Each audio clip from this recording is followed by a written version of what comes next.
What's up, everybody? Betting for Breakfast, our Wednesday night golf betting show. I'm Mark Drumheller here with Dave Gleckner.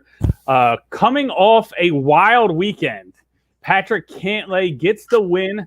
John Rahm obviously had to withdraw. That's a huge story. We're going to talk about everything. We're going to talk about our bets, what went right, what went wrong. Cantlay Morikawa came down to the wire. And then we're going to get into this week. Fresh start, Palmetto Championship. I have some good plays for this one, Dave. But before we get into this weekend, let's talk a little bit about last weekend.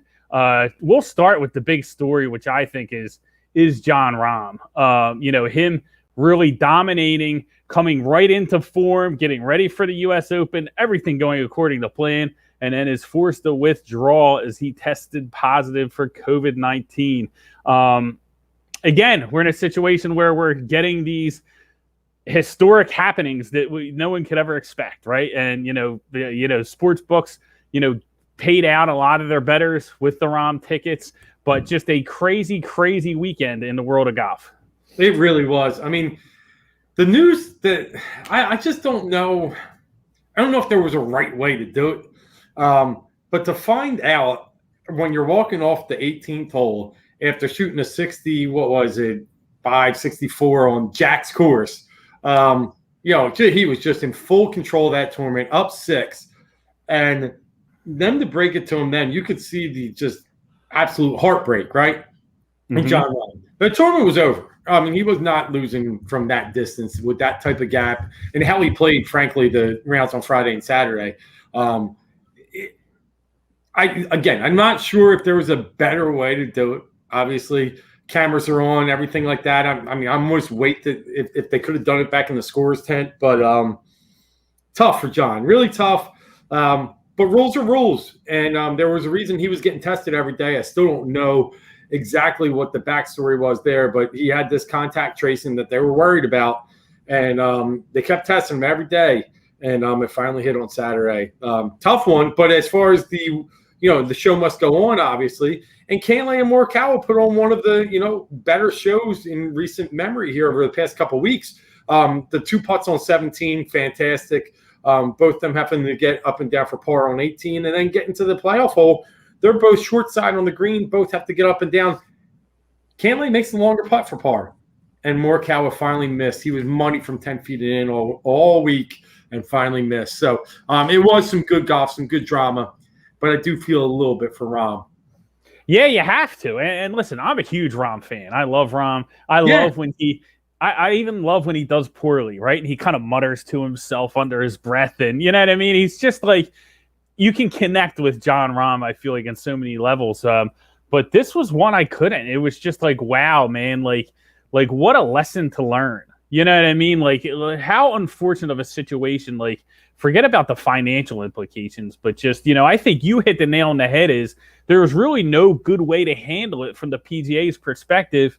They told him, and a lot of people were like, wow, you tell him then the cameras are on him. How can you do that to him? Well, what are you going to do? You're going to let him walk off and everyone, pounding, cheering him, high five, and then tell him after that, there's really no good way to handle that situation. I'm just glad that, we're getting close to back to normal to where hopefully, this pandemic won't have, such an impact on sports and the outcomes as we've seen this weekend. But I thought the drama between Cantlay and Morikawa was tremendous. Just watching them go back and forth. And it was, the personalities, I guess, of the two golfers, I think was really a great story. You have Morikawa, the young guy, where it's like, hey, here he comes. Everybody's kind of waiting for him to pop. He's going to pop now. He's going to get this win. And then you had Cantlay, a guy who was very out of form coming into it, right? And the main story behind Patrick Cantlay is when is he going to bounce back into form, right? When he's going to snap out of it and really compete. And a lot of people had him pegged to win this tournament.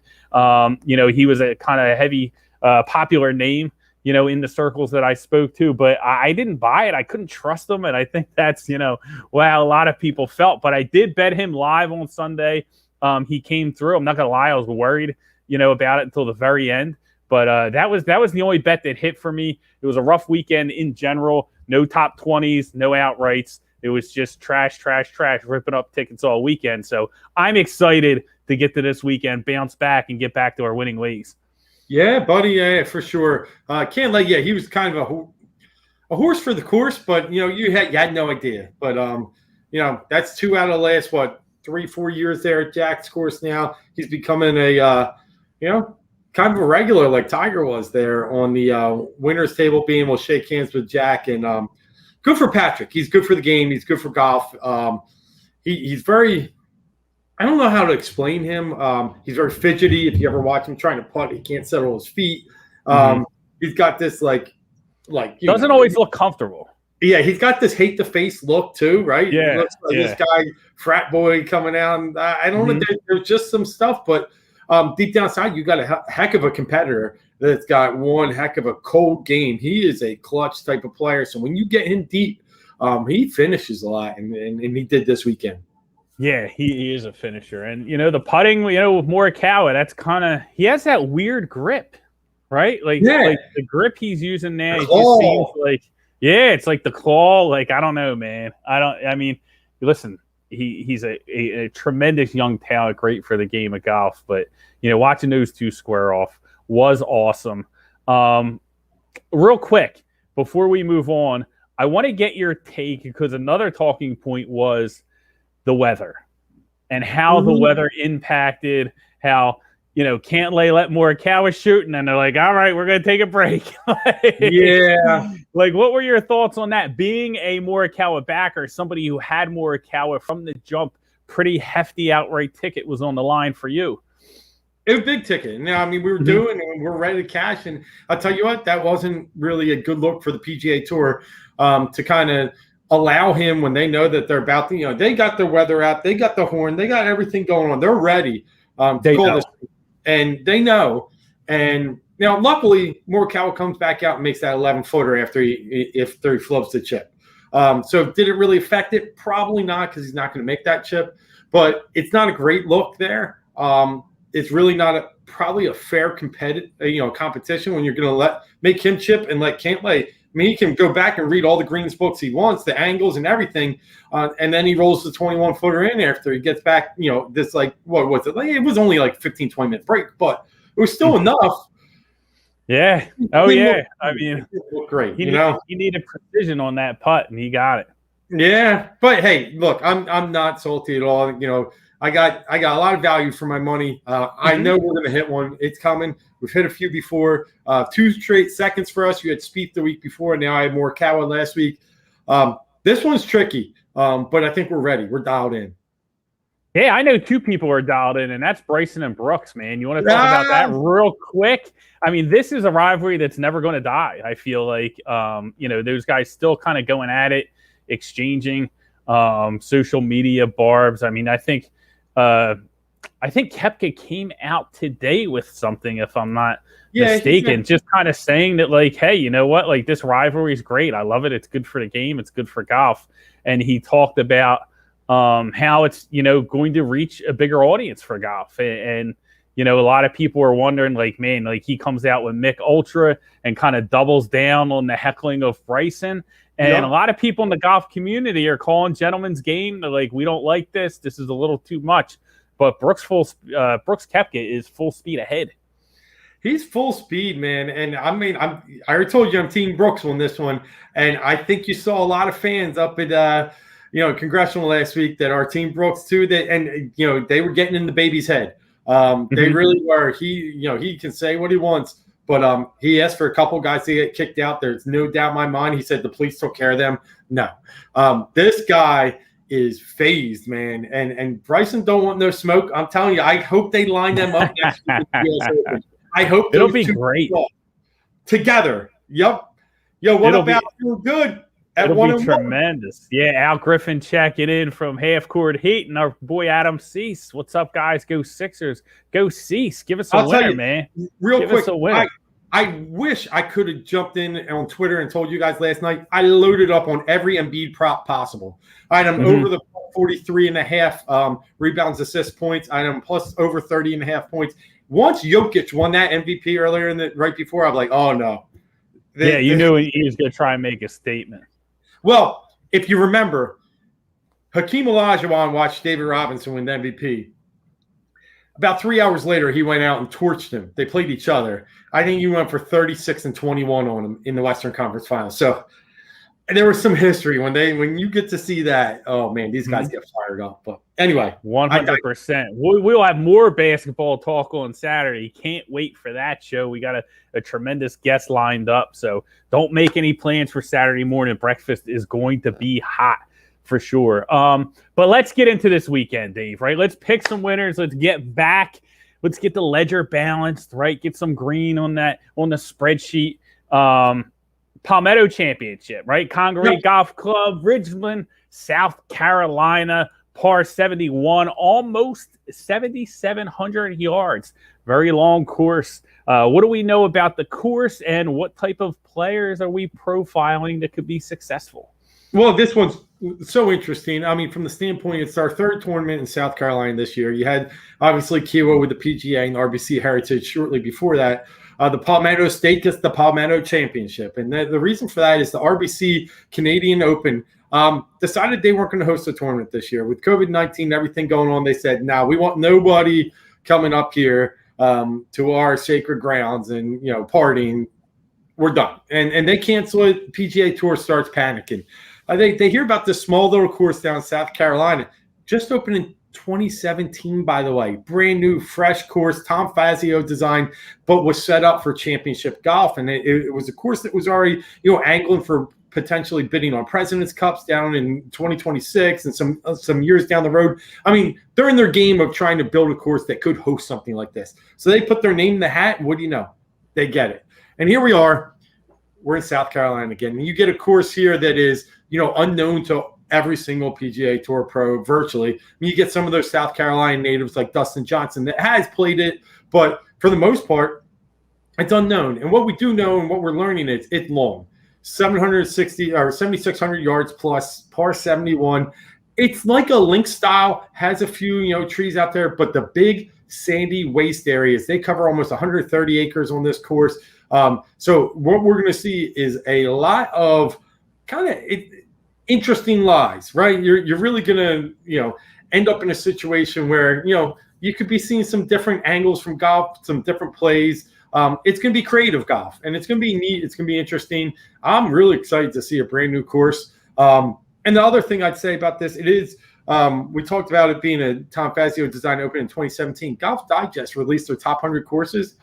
They're already up to number 39 overall in the United States. Number 2 in the state, only behind the Ocean course at Kiowa. So this is a fantastic. I can't wait to see the layout. But I think it's going to take, for me, it's going to take a guy that's comfortable in Bermuda grass down here. Also, long hitter. I think 7,600, par 71. Yes, it's going to play firm and fast. But I do think you're going to need a little distance here. And then lastly, I'm going to take a putter this week. I want to see a guy, fast greens. That's able to dial in on these. So that's what I'm looking at. Oh, I can't wait, because we did not discuss our picks prior, and I got a little bit of everything. I got a bomber, I got a putter, I got an in-between guy. So I'm excited to see if we're on the same page with some of them. But I agree with 100%. Everything I heard, firm and fast. The hole 8, par 4, 540 yards, right?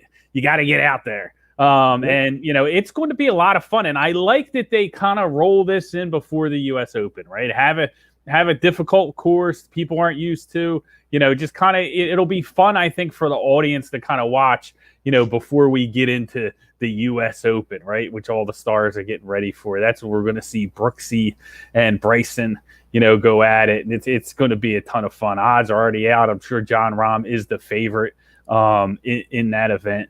But, lots of good storylines with this one, right? Dustin Johnson's back. Brooks is back. Not the strongest field in the world, but I think a lot of people are curious to see what Dustin Johnson looks like leading into the U.S. Open. Yeah, no doubt. I mean, the field's not super strong, and you see this typically when you get a tournament that lays right before, a major. There's 2 ways to play it. Some guys like the week or 2 off to get their game in form out at their home course or, at the range. And some want to play the week right before to get that competitive juices flowing again. You'll see guys like Brooks. He tends to like to do that. DJ showing it. He pulled out, I think, a Valera right before the PGA, but he was about to play. So normally he does. Interesting one here, and I'll talk about him in a minute. Tyrrell Hatton, guy that was, on the bench with COVID, hasn't got a lot of form in lately. He's like, I got to play this week. So some of the top guys are really guys that need the rounds in to get ready for the U.S. Open next week.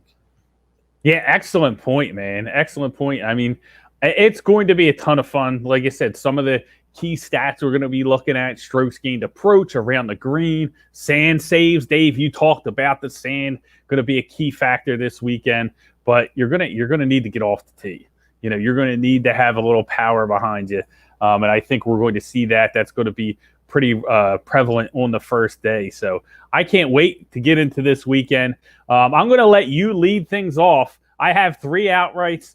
I got 3 top 20s. All 3 of them I'm playing in the top 20s because none of them are really too chalky. Like I said, not a super strong field. So I was able to get decent prices in the top 20 for all 3 of my bets, all 3 of the players that I'm backing. So I did the outright, and then I did the top 20. And I'm hoping I hit the turkey. Bing, bing, bing. All 3, I'm going to hit them all. But I'm going to let you get things started. All right, well, I'm going to give you 4 that I'm going to play for winners. And then I got a couple top 20s that are outside these winter areas too. So, but I'll lead off with, again, the guy just, hinted at with Tyrrell Hatton. I just think when you look at a guy, he's plus 1,200. He's about your 4th choice going in as far as, top bettors go this week. But the last time I really saw Tyrrell Hatton was in the, the team stroke play when at the Zurich, and they played well. Him and Danny Willett, and I just had this excitement that Hatton's starting to turn the corner, and then like it's a COVID hit, and he hasn't been able to string anything together yet. But when he has played this year, he's had 7 top 25s and 10 starts. The guy's competitive; he's always in it. We've talked when we see him play. You want to talk about a guy you love watching like Jon Rahm. This guy, you could have a shot and a beer with him every day. He curses himself all day long on the course. He's an act to watch, but he's a heck of a player. And what he's really good at are long irons. And I'm expecting with the length of this course that you're going to need to be strong. You already talked about hole 8, 500-plus yard par 4. You're going to have to be bringing a long iron into that green. And there's not much better. We always talk about Mark Leishman is good with long irons. Tyrrell Hatton's even better. So for me, in this class of a field, he's one of the tops. You got DJ, you got Brooksy. You're not sure if they're just there for the tune-up or if they're there to compete. Tyrrell's always there to compete. So, and we talked earlier, kind of link style. So I did kind of look at some guys that are, used to playing Scottish type courses, the over the pond. This is the best one for me. I'm avoiding Fleet. I'm avoiding some other ones. Hatton's my guy. I love it. Hatton. Not bad. Not bad to lead off. A lot of people on him. Let's hope he comes home, man. He is definitely the type of player that could win this weekend. Like I said, you don't know how the COVID thing's going to affect him. Could come in well rested, could come in ready to go. It's a little bit up in the air, but I think you're getting very good value on him considering the strength of the field. That's going to lead me to my first bet this weekend, and that's going to be Ian Poulter. 37-1. I got him at FanDuel plus 120 to get in the top 20. The top 20 price I got at MGM. And I just think Poulter's playing well, man. He held his own in the PGA Championship. I think he was tied for top 30 or right outside the top 30, somewhere in there. He was coming off the third place finish at Schwab. It was a little bit of a backdoor, right? With low pressure situation, but it all pays out the same, right? Third place is third place. So, and this is a guy, Dave, you talked about it earlier. He puts his ass off, right? He was sinking 30 footers at Schwab, right? He's like automatic inside 10, 91%, second on the tour inside 10 feet. So I like what Poulter brings as far as putting. You're going to have firm and fast greens. If he can get up there, and he's going to be able to knock down those putts. And I think he's just playing really well, and another big part of his arsenal that he brings outside of his putting is his around the green game. We talked about that. We think that's going to play. He's 21st this season around the green. So, fast greens, I think he can handle it. It's a field that I think he can be competitive on a course that I think fits his strengths. So I'm going Ian Poulter here, 37-1. Very good price I got at FanDuel. Can't wait to cash that ticket. I said I was going to give you 4. Well, now I can only give you 3 because one of my others was Ian Poulter. And I, love to hear it. For a lot of the reasons you said, but I'll tag on that 7th in strokes gained putting. Absolutely, you're dialed in. You're right. I mean, 7th on the tour in strokes gained putting, right? He was 30th at Kiowa, 3rd at the Schwab. And then I just want to give you a quick look at what has happened in South Carolina over the past 2 tournaments. Old man Phil Mickelson wins the PGA. Remember who won the RBC? Guy Sink? with the it was Stuart Sink. Yep, Sink. Sink won the RBC, right? We got some we got some old age guys winning down in South Carolina, some retirement guys. Who's the best one over 40 for me? It's Poulter. So why not keep the streak alive? Let's get the trifecta. I'm good, man. I'm getting some juice. Do you know what I like about Poulter too? And it really comes out in match play. Like, he's just a competitive son of a gun, man. Like, you know what I mean? And I think that he sees this as an opportunity where he can kind of step in and shine. I love it. Our guy Adam checking in, man. He's saying Dustin Johnson outright winner. He's going with the chalk, man. I can't tell Adam no anymore. After he nailed Mickelson, well, how do you tell the guy no? But Dustin Johnson, I think it's 7-1, 775 plus 775 right now at DraftKings. So you're not getting the best price for a guy considering his form, but definitely has all the talent in the world. Definitely can come home and win any tournament. If he's playing his best for sure. Dustin Johnson, I think, is going to be one of the most interesting stories leading into the U.S. Open. See how he plays. But let's go with another pick. You got one in the holster? Or you want me to fire away? Yeah, I'll give you another one. I got 2 other guys. I'll give you one that you might have heard about, and then I'll leave my long shot, least known player to the end. I'm going to go with Keith Mitchell, one of the Sea Island boys, plus 4,500. I got him so far. This guy, has played very well. Drums, you've been on him in some tournaments to lead after round 1. You've even picked him to win. But the key with Keith Mitchell here, he's always around. He's always around. And what guys have always been around? Sam Burns. He broke through recently. I feel like this is that type of time for Keith Mitchell. A really good course that fits his eye. He's 31st in driving distance on the tour, so he fits that 7,600 plus yard layout they have over there at Congaree. But he's great on Bermuda, and his one tour win down at the Honda was on Bermuda. And again, he's local to the area. He's just a little south. All things line up with the lesser field, and this number is too good to be true for me for a guy who has played very well and good golf at most times this year. Give me some Keith Mitchell, 45. Yeah, I'm on him as well. I got the exact same price. I got 175 for top 20, which I love. I mean, I love Mitchell. He's the bomber.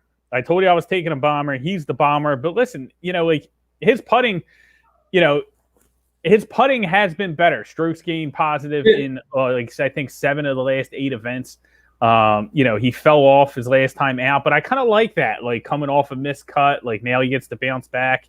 I like Mitchell here. I think that, like you talked about it, great history on Bermuda grass, and if you look, previously 3rd at Wells, 26th at Byron Nelson, right? He's a guy that we were on because he was coming into form, peaking, playing his best. Fell off a little bit at the end of May. Now he's back. I think he's going to make a splash here at Palmetto, 45-1. Let's cash that ticket.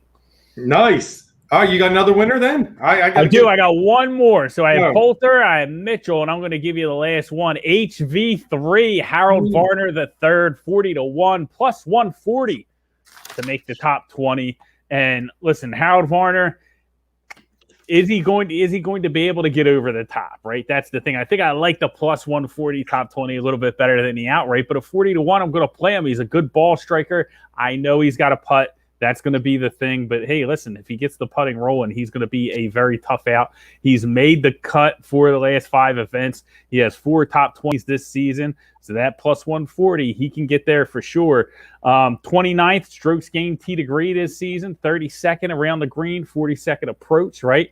And most importantly, this is the part that I love. I don't want to say it I love the most, but it's location, right? He's back in Sweet Home Carolina, where he tied for second at RBC Heritage. So I got HV3, Harold Varner the third, as my third pick at 40-1. So got all three of my guys in that 37-1, 40-1, 45-1 range. So I like where I'm sitting with this event, Dave. Nice, bud. I've read a lot about HV3, and man, I'd love to see him win one. So it's just the putter, man. We got to get the putter right. I know. All right, I'm going to finish mine off with another long shot, similar to the HV, similar to Keith Mitchell, but one. I mean, if you follow golf a little bit, probably heard about him. But if you're not that in tune to the other tour over in Europe, then you might not know this name very well. And it's Garrick Higgo. This guy is a young lefty, 22 years old, has won twice in the past 2 months over the European tour. And I'm telling you the truth, in early mornings, I was tuning into some stuff on Sunday, got to watch him play. I forget what island it was out at where he won. Very similar looking course to what they're about to play this week. He actually came over here and played in the PGA, and he finished 64th. Not terrible, made the cut, but he's starting to get his feet wet over here on the PGA Tour. He's trying to get ready for some big events so he can get his name out there and maybe get it in contention. Maybe not Ryder this year, but 2 years down the road. And this is just an under the radar big hitter, very good putter. The two things I was looking for, and a European that is kind of used to this type of I think he's actually from New Zealand, but anyway, he plays on the European tour. But someone that's used to this type of open course, link style, and get him now before he gets too hot. I'm going to jump in now and get me some Garrick Higgo odds, plus 45, just same as Keith Mitchell. Really excited about this play this week. Yeah, I think it's really good value. I've heard a lot about Higgo, and one of the resounding themes when they talk about him is like these guys are used to competing, used to being competitive. Like the fact that you're kind of moving them European tour over here, I don't think it's going to be that big of a transition. Like these guys are competitors. Don't think the moment's going to be too big for him. So I'm excited to see what he brings to the table, man. And I think you're right. You're dead on as far as like you get him now while you can get him at a discount. See if he can pop, because if he finishes inside that top 20. Those odds are going to shrink, and you're never going to be able to get them at this kind of price. Yeah, and so he's South African, but what he reminds me of the three that were coming up a couple years ago. He reminds me of the Hovland, Morikawa, Wolf kind of traits. A little more like Hovland. He's a smiling, energetic, got just this radiant personality. So, there's always that up-and-comers, and I think he's going to be right in their class. Awesome. Love it, man. Higgo. Definitely a great pick, man. And I'm telling you, I'm going to have a lot of fun with this tournament. I don't know how much of it I'm going to bet live. I'm going to see how the matchups go. But like I said, I have some guys, not really at the top of the odds board. So I'm going to have to at least take Thursday and Friday and kind of see how they are, where they're going before I decide if I'm going to fire off on any matchups. Any matchups out there that you found appealing? I did, but I will. Let me just give you two other top 20s real fast, and I'll give you. Oh, sure. Sorry, I thought you were done. My apologies. Yeah. I like Patton Kizzire this week to finish top 20. He's plus 188. Another guy that is really good on Bermuda grass. Guy that's coming into this tournament in form. He led the tournament last week in strokes gained approach. Patton Kizzire is a very good player, long hitter as well. So again, Bermuda long hitter. Guy in form, plus 188 for a top 20. I'm getting almost 2-1 on my money. And then I'm going to lay it on the other stat that you were looking at, Drums, just like me, putting. And the guy that's been playing a little better sneakily, Brandt Snedeker. I can get him at plus 200, be a top 20. I don't have confidence in these guys winning the tournament, but I sure have confidence in them playing well. Snedeker is that type of guy that, he actually plays the par fives well. You liked him over in the Zurich, didn't you? He was with Keith. Well, he was with Mitchell, right? Yeah. He was with Mitchell, so I was definitely on that team. Yep. So, I'm teaming up on them again. So I like those two top 20s. Throw a little side action on them, see if we can get home some money there.